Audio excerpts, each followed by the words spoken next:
live in the United States, you might have noticed something changing in the way that you access adult content on the internet. And that is because in 30 states, as of me filming this today, there are age verification laws already on the books or legislation that will be enacted soon that are requiring you to give your identity and to prove your age before accessing adult content. Now, this might seem like a good thing on the surface. It's going to prevent minors and children from accessing content that they're not old enough to see, but it is actually very dangerous legislation that infringes on our freedom of speech and has made a space for scammers and people who want to steal your identity to be able to do that with greater ease. It's really scary stuff, and in this video, I'm going to explain why this is such a problem, what you can do about it, and some ways to protect yourself in the meantime. All right, let's get into the background. Age verification laws mandate users to prove their age before accessing adult content online. They started in Louisiana, but similar bills have been introduced all across the United States. They aim, like I said, to protect minors and children from accessing adult content. But critics have highlighted that they have issues of effectiveness, privacy risks, and constitutional concerns. Now, the Supreme Court recently heard arguments that questioned whether or not these age verification or AV mandates align with First Amendment protections and privacy concerns. It was found that parental controls and filters were deemed less restrictive for adults, but equally effective alternatives for preventing minors from accessing this stuff. All right, so what are some of the key arguments being made against age verification mandates? Number one, they're ineffective at preventing minor access. Teenagers are incredibly tech savvy, often more so than their parents and even more than their school administrators. And they can use things like VPNs to bypass restrictions, as do adults. Now, it's also true that the problematic content that exists on the internet isn't restricted to adult or pornographic websites. There's all kinds of adult content. Most of it exists on social media, and minors and children are often more at risk of exposure to adult content through social media than they are adult websites. Not just that, but like I said, there are effective technologies that can be put into place that prevent minors and children from making their way onto these websites, but we need to actually fund institutions such as schools so that they can have up-to-date technology. Trying to change things on adult websites is like trying to put a band-aid over a greater injury, which is that administrators and teachers and institutions and parents lack effective control over the internet as a whole. But again, the problem isn't with adult websites. The problem is with exposure across all sites and social media. Number two, privacy and security risks, including sensitive data collection. Age verification systems require users to provide governmental ID and or biometric data, which is exposing them to all kinds of data breaches and phishing scams. In fact, in Louisiana, scammers were posing as legitimate sites. So they were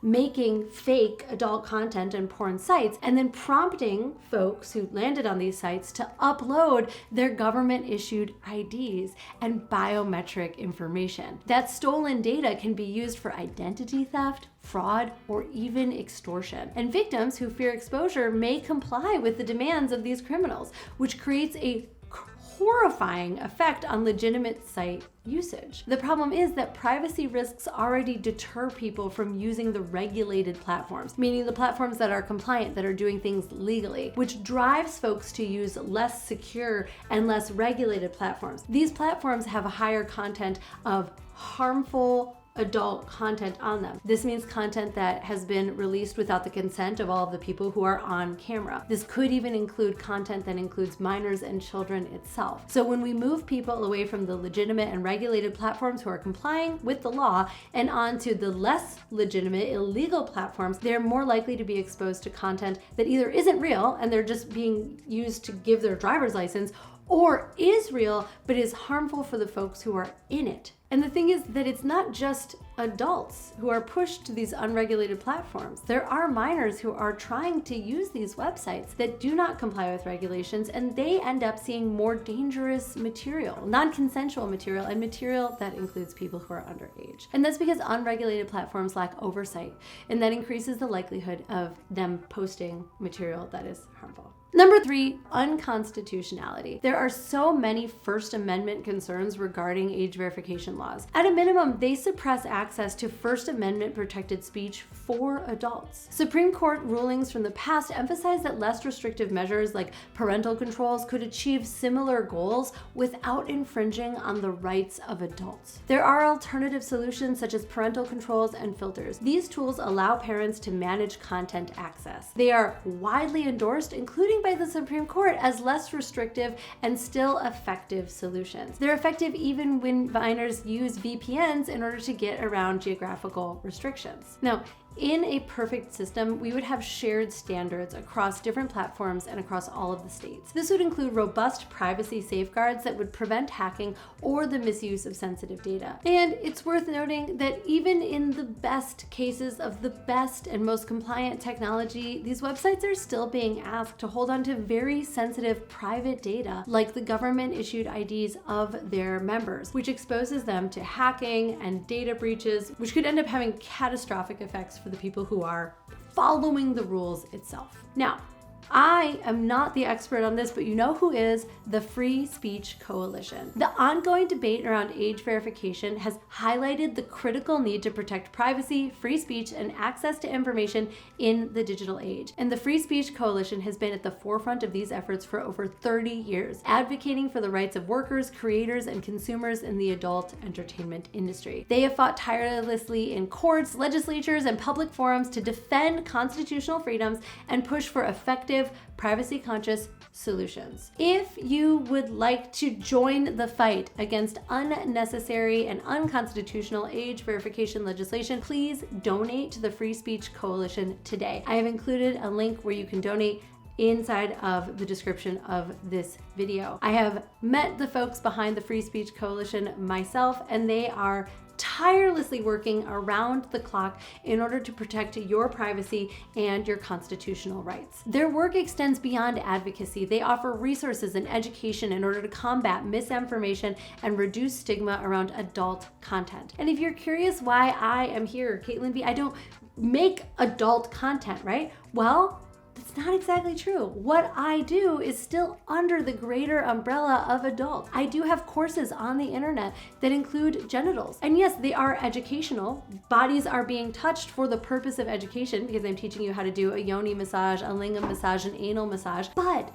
the way that this legislation is written, I may not be protected. My courses may not be protected. Hell, if you take it even further, this channel may not be protected. It is vital that we make our support known now. The Free Speech Coalition needs your help in order to continue to fight the good fight on your behalf. And I don't want to wait until this legislation is mandated on a federal level, or all 50 states have 50 different laws regarding how you can access constitutionally protected content on the internet. I want to continue to live in a world where I can deliver quality sex education to you, both for free here on YouTube or paid via my courses and Patreon, and that this kind of education that makes up for what is missing inside of schools and inside of our public discourse can be easily accessible to you and to everyone else. And not just that, but that's me. I also want you to have access to adult content that suits your needs, that brings you creative ideas and pleasure,